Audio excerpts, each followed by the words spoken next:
There's a certain kind of quiet satisfaction that you can only find on a cool evening with a soft microfiber cloth in your hand and the scent of carnauba wax in the air. For me, that satisfaction was shaped like an 8-year-old sports car, its deep metallic paint glowing under the garage lights. Every curve, every line. I knew them all by heart. This wasn't just a machine to me, it was a monument to 5 years of my life.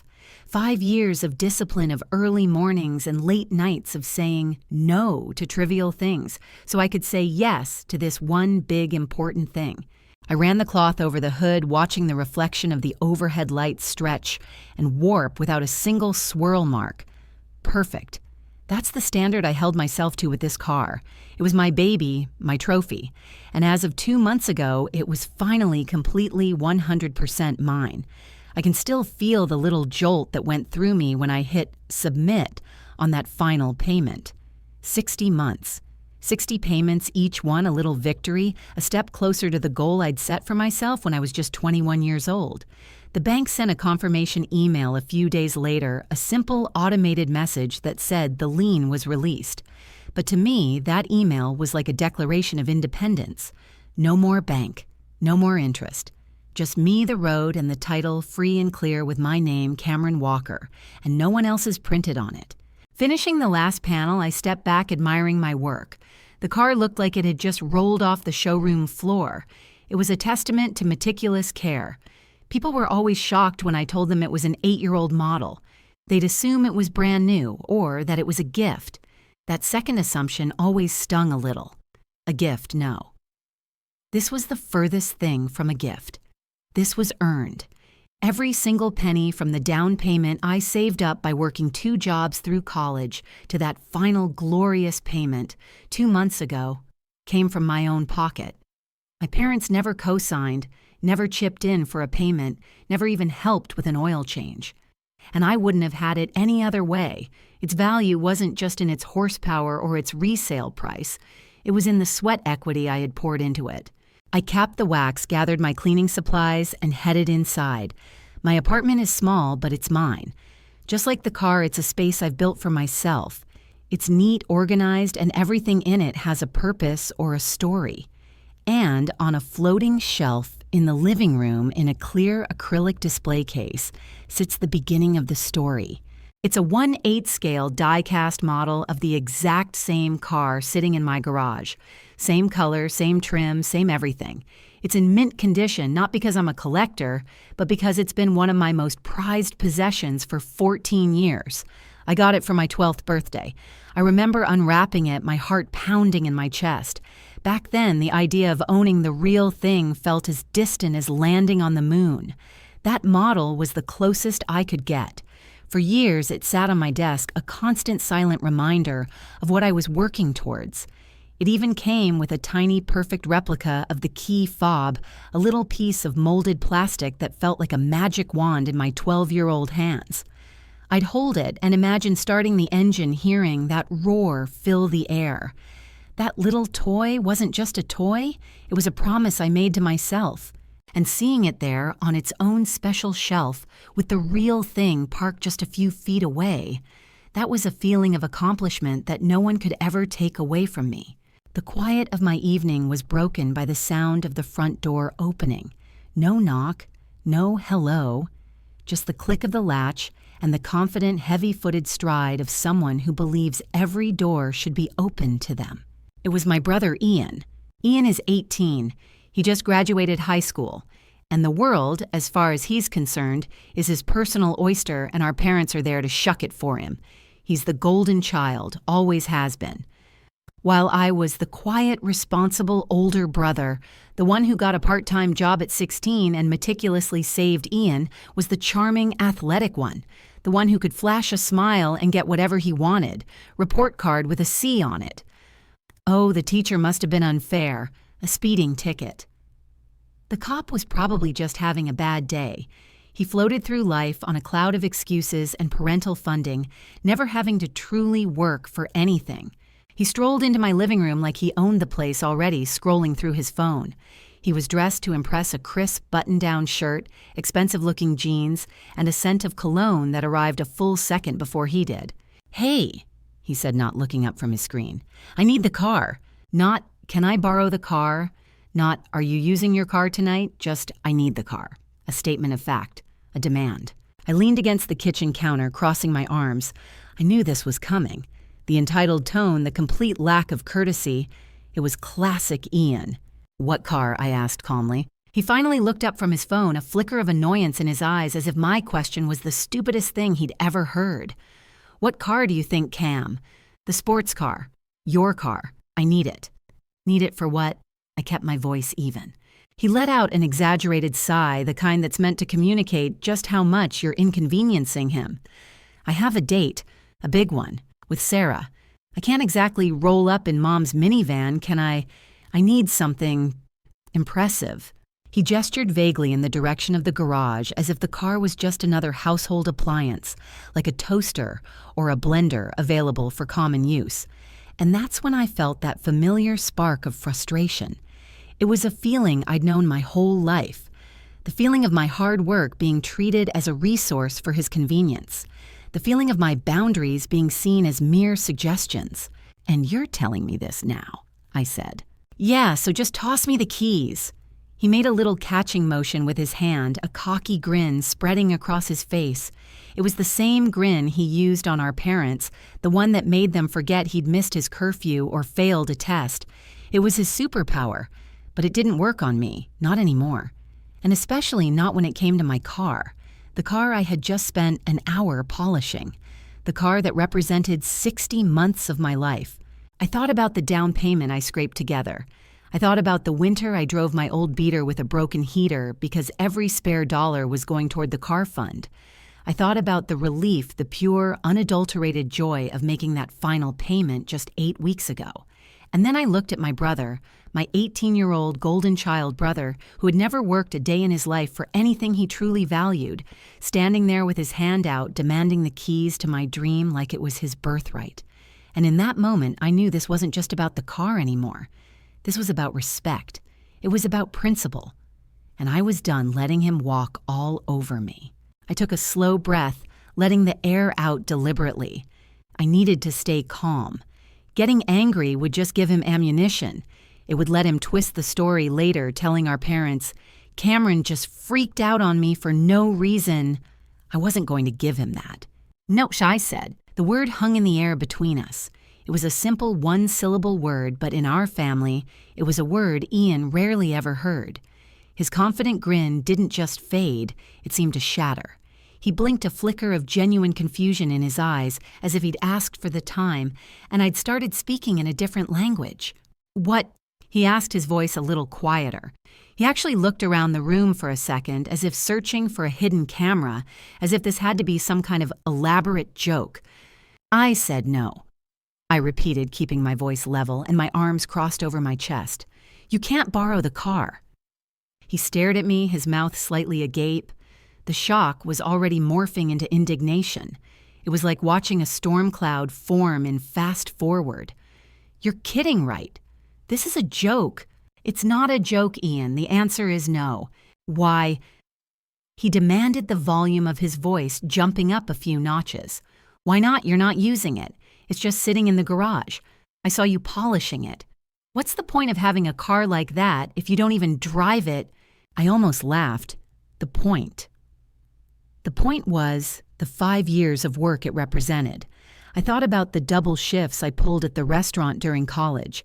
I thought about packing my own lunch every single day instead of buying it, saving $5 or $10 at a time. I thought about saying no to vacations with friends, no to expensive nights out, no to 1,000 little things that would have made my life easier in the short term, all so I could say yes to this one big thing. This car wasn't just metal and leather and horsepower to me. It was a monument to my own discipline. It was the physical proof that I could set a goal and achieve it entirely on my own without a single handout. "Whether I'm using it or not isn't the issue," I said carefully. "It's my car, and I'm not comfortable with you driving it." "Not comfortable." He scoffed, throwing his hands up in the air. "I've had my license for 2 years. I'm a good driver." You got a speeding ticket 3 months ago in Mom's minivan, I reminded him. He waved his hand dismissively as if swatting away a fly. That was bogus. The cop was just trying to meet a quota. Mom and Dad understood that. Of course they did. They always understood. They'd paid the ticket and the fine for the mandatory driving class he had to take online, which I'm pretty sure he just clicked through without reading a single slide. For Ian, consequences were always someone else's problem. This isn't Mom's minivan, Ian, I said, my voice hardening slightly. There's a big difference between a family station wagon and an 8-year-old sports car that requires a bit more attention to drive. Oh, so you think I can't handle it? Is that it? He shot back, stepping closer. He was trying to be intimidating, puffing out his chest. It was a tactic that might have worked when he was 15 and I was 23, but now it just looked childish. I think you don't respect other people's property, I stated plainly. You treat everything like it's disposable, because for you, it always has been. If you scratch Mom's car, Dad just takes it to the shop. If you break something in the house, it magically gets replaced. This car doesn't magically get replaced. Every single nut, bolt, and monthly payment came out of my bank account, 60 payments, for 5 years. I just finished 2 months ago. The title came in the mail with my name on it and my name alone. Do you understand what that means? He just rolled his eyes, completely missing the point. Okay, we get it. You're Mr. Responsible, Mr. Independent. Good for you. You want a cookie, I'm not asking to own it. I'm just asking to borrow it for 3 hours. It's for a date with Sarah. This is important. Your date is important to you, I corrected him. My car is important to me, and the two don't have to overlap. He started pacing now, running a hand through his perfectly styled hair. He was working up to his next angle of attack. I knew the playbook by heart. Step 1 was the direct demand. Step 2 was feigned disbelief. Step 3 was trying to belittle my reasoning. And now we were entering Step 4, invoking the high authority of Mom and Dad. You know, he began, stopping to point a finger at me. Mom and Dad would want me to take it. They'd say you should help your brother out. It's what families do. We share. We share the remote, I countered. We share the last slice of pizza. We don't share a $30,000 asset that one person worked for years to acquire. This isn't a family car, Ian. It never was. Did Mom and Dad help with the down payment? No. Did they co-sign the loan? No. In fact, they told me it was a foolish purchase for a 21-year-old. They told me I should be saving for a house. I bought it anyway with my own money and my own credit, and I paid for it with my own job. It has literally nothing to do with them or you. My words were hitting him, but they weren't sinking in. He was deflecting them, refusing to process the logic because it didn't align with the world he was used to, a world where what's yours is mine was an unspoken rule, especially if what was mine was better than what was his. So you're just going to be selfish then, he sneered. That's your final answer. You're just going to sit here alone with your precious car parked in the garage while I have to go on the most important date of my life looking like some loser in a minivan. You'd really do that to your own brother. The guilt trip. The last resort of the entitled. He was trying to frame my boundary as an act of aggression against him. He was painting himself as the victim of my cruel, unreasonable selfishness. For a second, a tiny part of me, the part that had been conditioned for 26 years to be the responsible older brother, felt a pang of something. But it wasn't guilt, it was anger. Let me get this straight, I said, my voice dangerously quiet. You knew this date was important. You knew you wanted to impress this girl, but you made zero plans for your own transportation. You didn't think to save up and rent a car. You didn't even have the courtesy to ask me a week ago or yesterday or even this morning. You waited until the last possible second, walked into my house without knocking, and demanded my property as if you were entitled to it. And now, because I am saying no to your complete lack of planning and respect, I'm the one trying to ruin your night. I let the question hang there. He had no answer for it. His face was getting red, a mix of anger and embarrassment. He was losing the argument, and he knew it. And like any cornered animal, he lashed out. You know what, Cam, you've changed. Ever since you moved out and got this stupid car, you act like you're better than us. No, Ian, I said, shaking my head. I don't act like I'm better. I just finally have something that is unequivocally mine. Something that your charm and mom and dad's checkbook can't touch. And I'm not going to apologize for protecting it. He was seething now. The last of his manipulative tactics had failed. The logic didn't work. The guilt trip didn't work. The appeal to family didn't work. All that was left was pure, unfiltered entitlement. He took a deep breath, his eyes locking onto mine with a furious intensity. He wasn't asking anymore. He wasn't trying to persuade me. He was giving an order. I don't care, he said, his voice low and tight with rage. I don't care who paid for it. I don't care that it's yours. I need that car tonight, and you are going to give me the keys. Now. He said it with such finality, such absolute conviction, that it was almost breathtaking. It was the voice of a king who couldn't comprehend why a peasant would deny him a loaf of bread.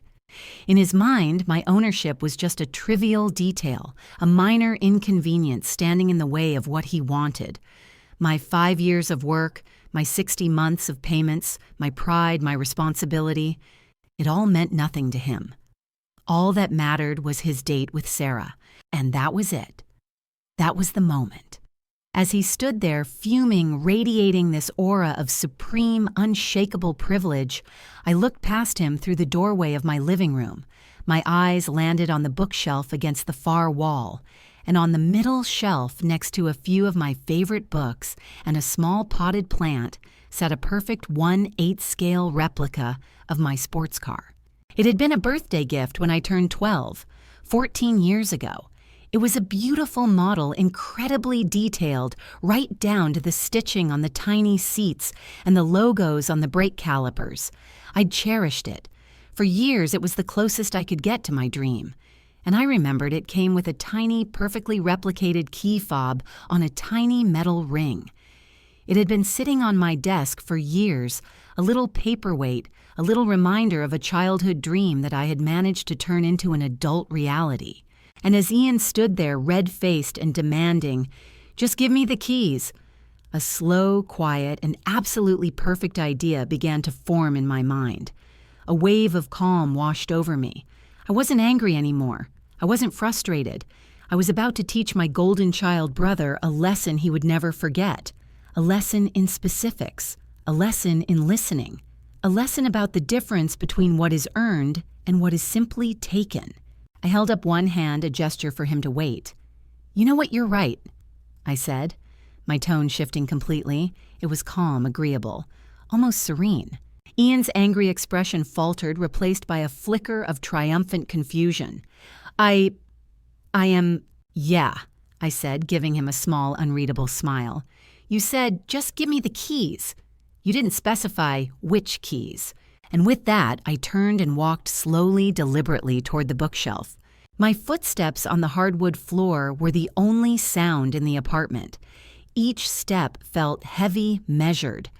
I could feel Ian's eyes boring into the back of my head, his triumphant confusion curdling into suspicion.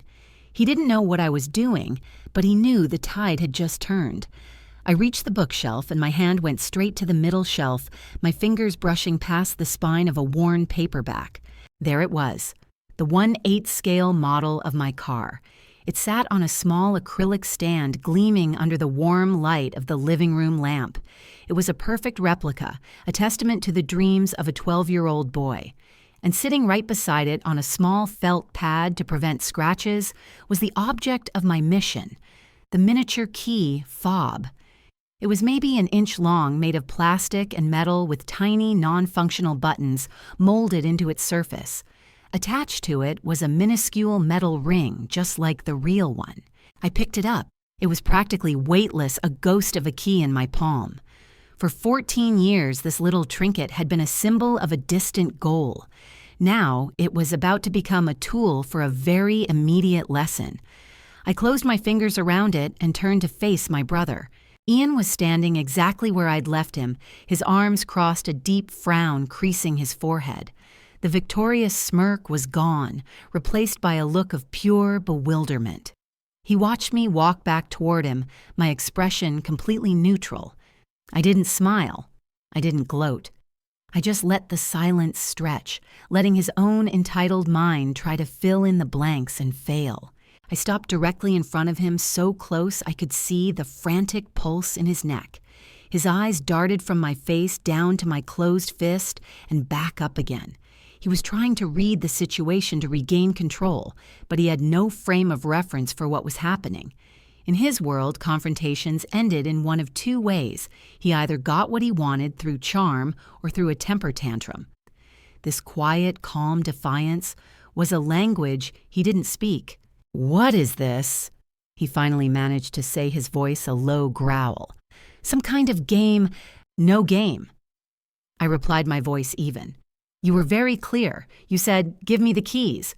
You were demanding, not asking. So here you go." I opened my hand. There in the center of my palm lay the tiny inch-long key, fob. It looked absurdly small, a prop from a dollhouse. For a solid 3 seconds, Ian just stared at it. His brain tried to process the image to reconcile the object in my hand with the demand he had just made. I could see the gears grinding to a halt behind his eyes. The anger in his expression dissolved, replaced by a profound, almost childlike confusion. His brow furrowed, his mouth hung slightly open. Then, with a deadpan expression, I took the tiny key from my palm and gently placed it into his. His hand was open, still expecting the weight and feel of the real thing. The miniature key landed in his palm with a faint, tinny clink. He looked down at his own hand, at the ridiculously small object sitting there. And then slowly he looked back up at me. That's when the dawn broke. It wasn't a gentle sunrise. It was a flash flood of realization.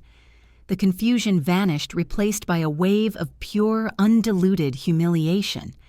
His face, which had been red with anger just minutes before now, flushed an even deeper shade of crimson. His eyes widened, his jaw clenched tight.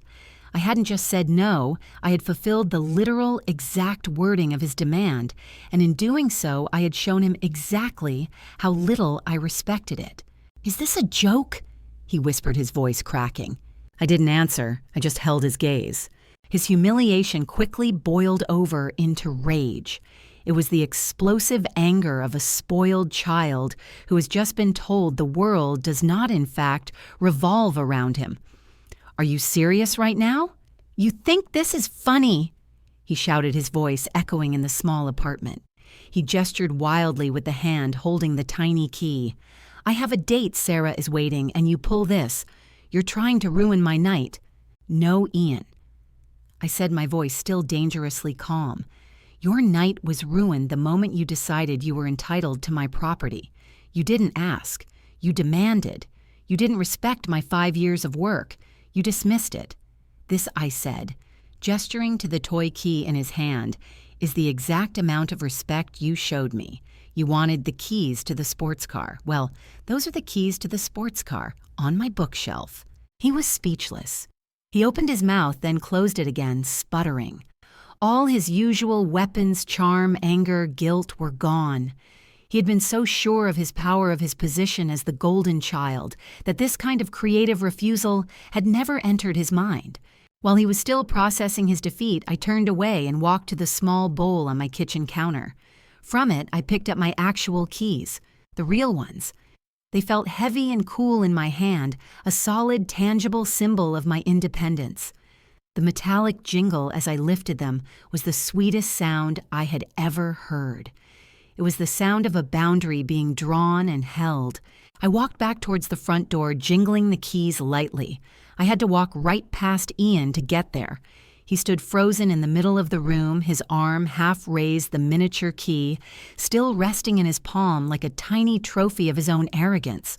As I passed, his head snapped towards me, his eyes filled with a mixture of disbelief and fury. "Where are you going?" he demanded, his voice strained.